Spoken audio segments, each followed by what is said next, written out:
যশোরে যতগুলা খাবার হোটেল রেস্টুরেন্ট যেখানে গিয়েছি না কেন সব থেকে বেস্ট নাজমা হোটেল। এখানে খাবারের মান এতই ভালো। আমরা আগে একবার আসছিলাম, তখন এখানকার গরুর মাংসটা খুবই নামকরা। আসছিলাম তখন গরুর মাংসটা ছিল না। তারপর আজকে যে শুক্রবার আবার চলে আসছি আমরা। এই যে এসে দেখি যে নামাজের বিরতি।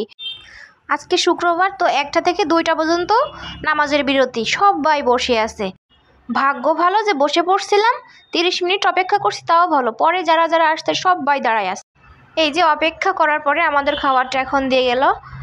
এখানে ছিল 3 প্রকার ভর্তা, এখানে আছে সালাদ।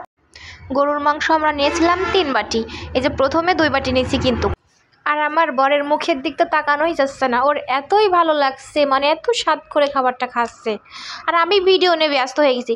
এদিকে ওর 1 বাটি মাংস যে খাওয়া হয়ে গেছে, আর 1 বাটি অর্ডার করে দিচ্ছে। তারপর এই যে ভাবতেছে না না এগুলো করলে হবে না, আমার তো খাওয়াও লাগবে। এই যে এটা পাতলা ডাল, খাবারটা মুখে নিয়ে হায় হায় এতই মজা লাগছে আমার। এই যে একটা দই আর একটা 7 আপ অর্ডার করেছিলাম লাস্টে।